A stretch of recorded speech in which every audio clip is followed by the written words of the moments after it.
Hello everybody. Today we're going to be looking at the suspension components on this 2004 Chevrolet Blazer.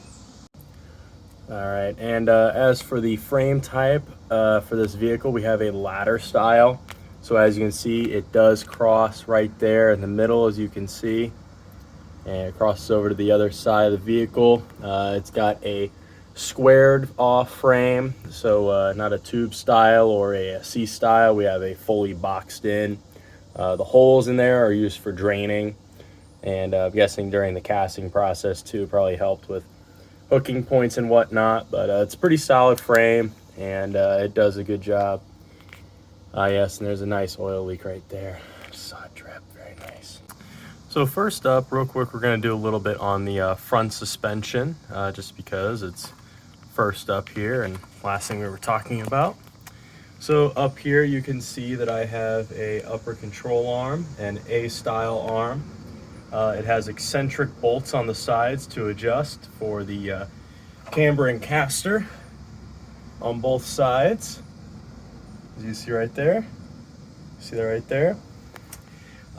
This does use a torsion bar setup, but I will get to that in a moment. For right now, we're going to look at this gas strut I have up in the front, just a gas shock absorber. It is mounted to the top underneath this little flap right here. As you can see, it's attached to the frame, and then it's attached down here to the bottom of the lower control arm. All right, and as you can see, we are accommodating for a four-wheel drive system, so I have a half shaft coming through. Because of that, our main suspension setup is through a torsion bar that is hooked up to the lower control arm, as you can see right there.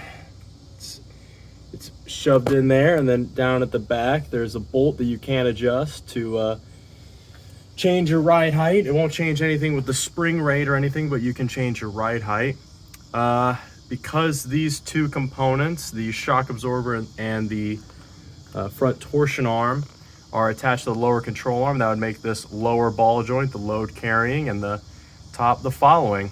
So as you can see, that's a non-greasable, and the same thing with the top. I actually did just replace the upper control arm with a Moog brand, so I'm guessing that's why it doesn't have a grease fitting, because it probably has the special composite material in there that doesn't require greasing.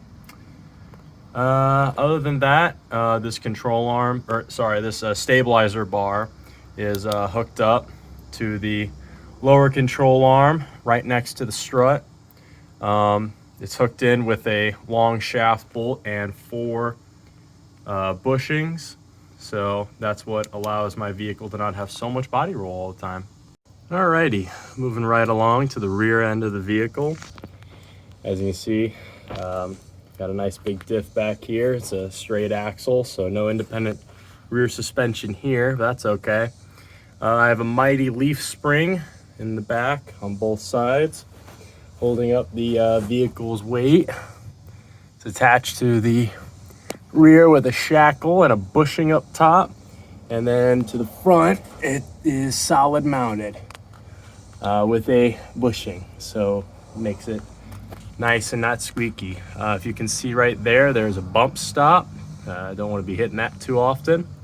And as you can see right in front, we've got ourselves a nice gas strut going all the way up to the top.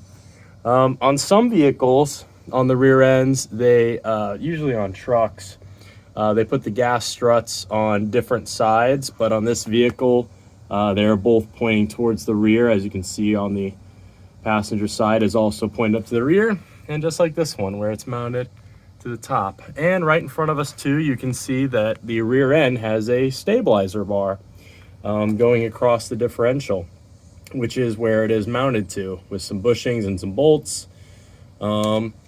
This one is hooked up to the frame rail, as you can see right there with the shaft, and it's mounted. There's bushings in between, and this just helps with some body roll on the rear too. Makes this thing very nice for driving real quick around corners sometimes, you know, getting off the highway on those U's. Other than that, there really isn't much to this suspension system, especially for a leaf spring suspension style. It's actually quite common and Very simplistic, so no wonder they put it on a Blazer. Kind of a simple vehicle with a simple suspension setup. I do believe that concludes our suspension overview on this 2004 Chevrolet Blazer.